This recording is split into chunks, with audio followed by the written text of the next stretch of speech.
This absolutely brilliant video is of Peter Hitchens destroying a full panel of lefties trying to argue Britain should be importing the entire world.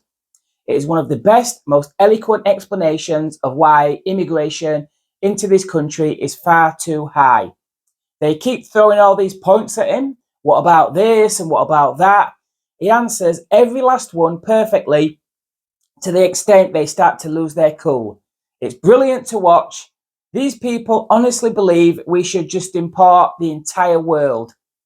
What is also noticeable is people who think like Peter Hitchens are always the odd one out, as if invited on TV as some kind of token bigot, when in fact he holds the view of the majority of the British public. You'd think he holds some kind of fringe view watching this, and it shows how detached the elites and political class have become from the rest of the country. Thank God Peter Hitchens is there to put them in their place. Take a watch. Leaving that aside, the thing that never gets asked in this discussion is exactly why anybody from East Africa, if they are a refugee or they're seeking asylum, comes here in the first place. How many safe countries are there between East Africa and Britain? Well, I mean, quite a few. The example that was given by this Conservative MP was because they had a relative here. If they are, well, but why was the relative here?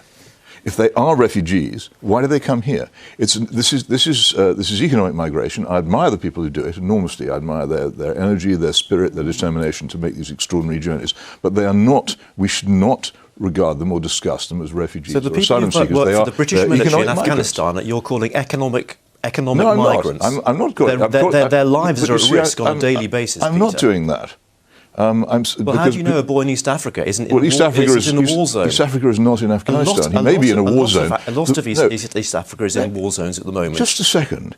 The reason why we have obligations in Afghanistan is because we poked our nose into Afghanistan, sent troops there, and in general intervened in a way which gave us obligations. I don't myself believe we should have done so, but I agree with you that where we obtained obligations there to people, we should fulfil them. That is totally separate, as you well know, from the question of huge numbers of people coming from countries which have no connection with this country whatsoever. Talking about huge numbers of people, these are individuals, and that's an example of one person who might need to get here. You can't tell everybody to say, push. This is why the system is so broken, because let's not have the people who shouldn't be here, but let's find a way of helping those who shouldn't are desperately we do need a middle ground. I'm not against that, but the discussion has to be intelligent. We have to stop pretending, as many people who favour this immigration do, that these people are here because, for the most part, they're refugees or seeking asylum. They are economic migrants, and they should be treated as such. Why do most of them get asylum then? Why do most of them, even the small boat, ones coming in small boats across the Dover Straits, why do most of those get asylum? Because of the state of the law.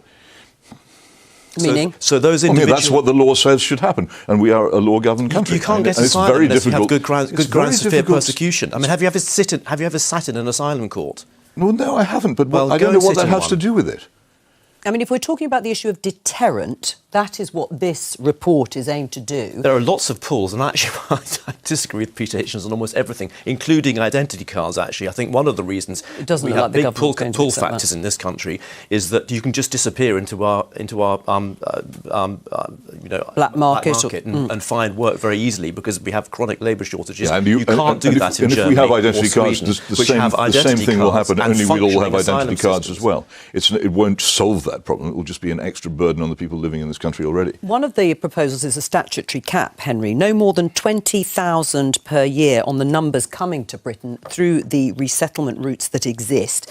But just to put that in a bit of context, last year, through that route, 89,000 Ukrainians, 76,000 from Hong Kong and 21,000 Afghans arrived in the UK. That cap's not achievable, is it? Well, you said from the introduction on that report that I think Nick Timothy was saying Parliament could fluctuate that under his proposals, and that's exactly what we've seen. What I do know is that net migration of over 500,000 people a year is not sustainable.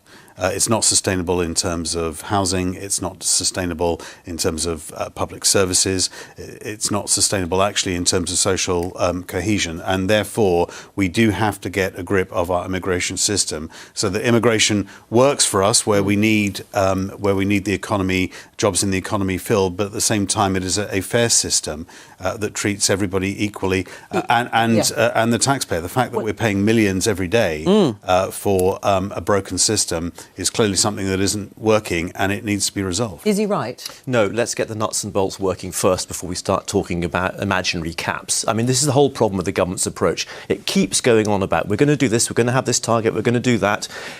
Fix the system as it should be working now. Right, so we should follow the example of the Labour government of 1997 to 2010 and its immigration record, should we? Well, we were in the EU, of course, and there was freedom of movement. It was a time when we had sustained economic growth, investment in our public services, low unemployment, and actually, compared with now, it feels like a golden age, Peter. All right. Only to you.